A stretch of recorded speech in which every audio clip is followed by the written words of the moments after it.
Texting. We are live back in the mid-sack on Wet My Whistle Weed Wednesday, the highly questionable Arjun Miliaccio flying solo here on IDD. For those of you who know I don't disagree, segment 2, all things WNBA season finales tomorrow night. And things are not settled. Quickly looking at the Pacers, the Indiana Fever, who currently hold the 6th spot, are playing the Washington Mystics, who are one game back of the 8th playoff spot. This is going to be very interesting tomorrow night. There's like 4 teams vying, 5 teams still jockeying for position. Let me just explain the significance of all this so you can understand this. So the Indiana Fever are in the playoffs, but it's about, are they going to finish 6th or they're going to finish 7th? Right now they have a 1-game lead over the Phoenix Mercury. They're playing the Mystics tomorrow. If they win that game, they stay in the 6th spot, and they will play either the Connecticut Sun or the Las Vegas Aces, the world champions, depending on what the Connecticut Sun do. The Connecticut Sun, by the way, they are playing the Chicago Sky, who are 1 game back of the 8th spot. Connecticut right now is 1 game ahead of the Vegas Aces for the 3rd spot in the playoffs. They have to win that game to lock up the 3rd spot. So they need the game. And Vegas needs the game, rather the Sky need the game to get in. Sky lose, they're out. Okay, so that's not settled. And you've got Atlanta, who right now is currently in the 8th spot. They're playing the number 1 seed, New York Liberty, who have everything sewn up. They can lose, and they still got the 1 seed. They're 2 games up on the Lynx. No, they can't catch them. So I'm not saying that the Dream are going to win that game, but the Liberty don't need it. They've locked everything up. So I don't know how they're going to play it, but they've got it locked up. So this is going to be very interesting to see what happens tomorrow night. I think it's tomorrow night, actually. Yeah, tomorrow night I think is that the end of it? Yeah, I think that tomorrow that's it. The end of the regular season, the playoffs start. Real quickly, looking at the statistical leaders. Look, I said a few weeks back, and I'll say it again. A'ja Wilson is the WNBA MVP. She's going to end the season number 1 in the league in scoring, number 2 in the league in rebounding. She's also, I believe, in the top. She's 5th in the league in steals, and she's number 1 in the league in blocks. So let's think about this, okay? She's number 1 in scoring, number 2 in rebounding, 5th in steals, number 1 in blocks. Can you say MVP, America? Okay? She did it wire to wire, and Clark made a push to make it interesting. And of course, the girl in Connecticut there, what's her name? Brianna Stewart, who had a great year. But she's 2nd. Clark is probably 3rd. Clark might actually have a say in terms of finishing 2nd in the voting, but it's A'ja Wilson's award. It shouldn't be anybody else. She was the best player all year this year, and it doesn't mean they're going to win because they're the 4th seed right now. They could get bounced, but they have a shot to three-peat. Okay, and she is the reason why. So she is the MVP. And then just going back on the Rookie of the Year, that's Caitlin Clark. That's a wash. That's not even. I mean, if anybody thinks that it's anyone but Caitlin Clark, you need your head examined, seriously. She is currently 8th in the league in scoring. She is leading the league in assists at 8.4 a game. She broke records left and right, including the rookie scoring record and a single-season assist record, which is not the rookie record for the league. Okay. She's also, looks like she's going to finish. She's 19th in the league in rebounding. She is 2nd in the league in free throw shooting. She leads the league in 3-pointers made. And in 3-point percentage, I don't know if she made a push or not, but she's 21st in that right there. But and then in terms of steals, she is in the top 20. She's 15th in steals.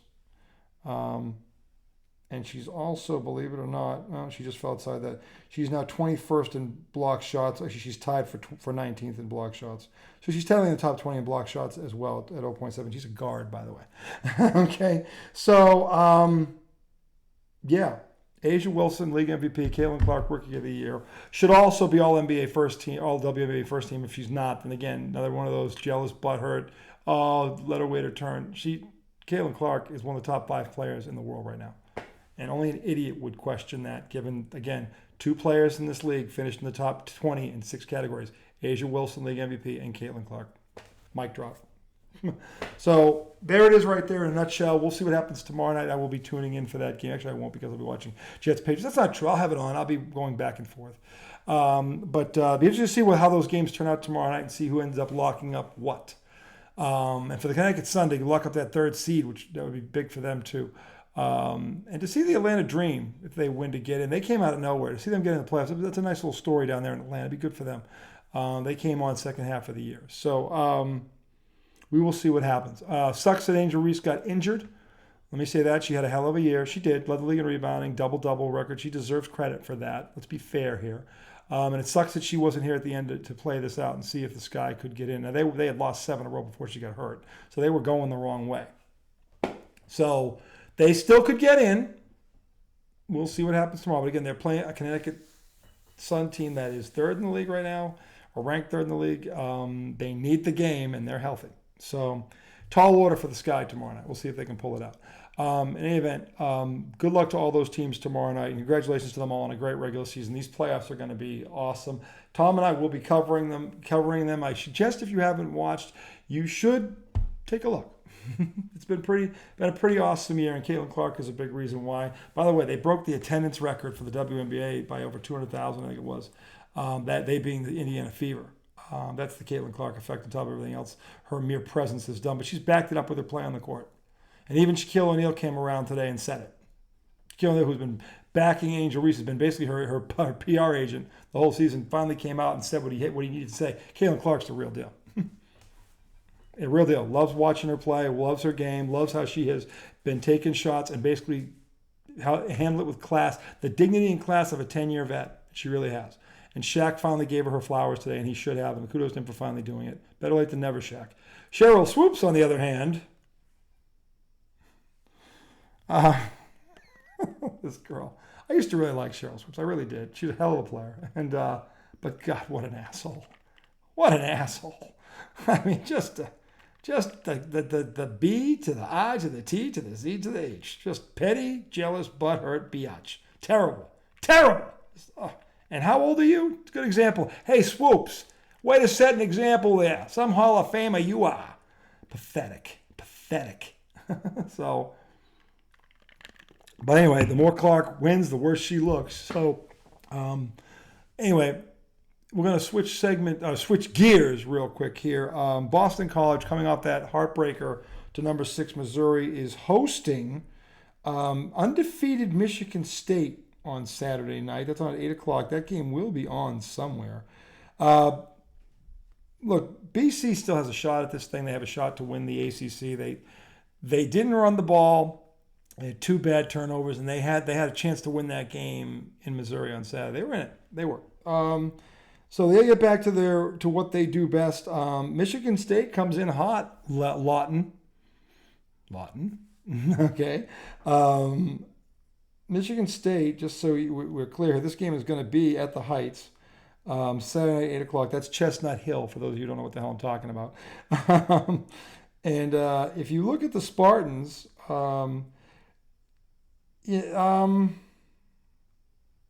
okay, they're 3-0, but when you look at that 3-0, it's Fairleigh Dickinson? I don't know. Maryland 27-24. And then, who the hell are these guys? I don't even know who these guys are. Prairie View. They beat them 40-0. So when I say this is a winnable game for BC, I mean, it's a winnable game. BC has definitely played a tougher schedule to this point. Again, 3-0 is nothing. You have to respect it. They've got a quarterback, but he's turnover prone. He's got 4. It's Aiden Childs. He's thrown for 650, 56 completion percentage, 4 touchdown passes, 4 interceptions. He's been sacked 4 times. They got a good running game. They average just under 5 yards a carry, almost 500 yards rushing in 3 games, 488 to be exact. So that is their strength. They got a pretty good receiver there in Nick Marsh. So he's someone not to be, he averages 21 yards a catch. So they got a deep threat. So there's things for BC to keep an eye All I would say, and O'Brien knows this, get back on the horse. You're at home. Take care of business. This is a Big 10 team, or Big 12, whatever the fuck they're calling themselves out there these days in that Midwest, which has like 20 teams in it now. Pete was right about that. BC has to get Missouri out of their stomach and get back on the horse.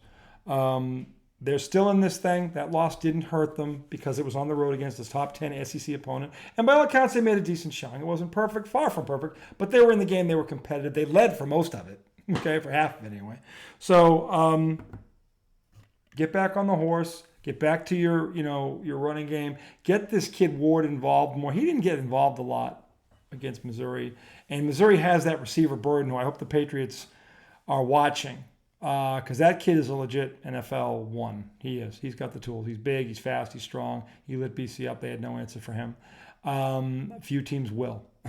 So, but, get Ward involved. He's a game changer. Shake it off the rust there. Castellanos, the quarterback. And take care of business Saturday night. Get to 3-1. Beat this team. They're undefeated. That'll be a feather in your cap. And get rolling again. There's no reason why BC can't do this. And then they, if you look at their schedule after that, okay, if they take care of Michigan State, just pulling this up real quick. Where are they? Prairie View. Who was the first one they beat? They beat them 16-10. That was, who was it? FAU. This was their first win, 16-10. This is Florida Atlantic. They're 1-2. So I don't know what Maryland's record is, but Florida Atlantic 1-2, Prairie View 1-2. I mean, I wouldn't like I said, I don't know how good Michigan State is. They're 3-0, but the strength of this schedule. Maryland, who is in the Maryland's 1-1 in the conference. They're in that conference also. Who knows? But this is definitely a winnable game for Boston College Saturday night. And again, getting back to their schedule, if I can get it to pull back up here real quick. Where are we? Hold on. Go back. I just had it. BC. Michigan State Saturday night. And then they've got Western Kentucky at Virginia Tech. Both winnable games. And they host number 19 Louisville. Okay, so BC has a chance here. They really do. Let's just focus on Michigan State, shall we? Shall we? Very suspect schedule so far. I haven't seen a team like Florida State or God knows Missouri anywhere near that. So BC's battle-tested. Michigan State is not. Quarterback's is turnover prone. Jump on these guys and leave no doubt. BC should win this game Saturday night. They should. And if they do, like I said, they got a chance to walk in. Those next three games after that are all very winnable. They're both on the road, Virginia Tech. Those won't be layups, but they're winnable. Western Kentucky coming up to the Heights. That's a very winnable game.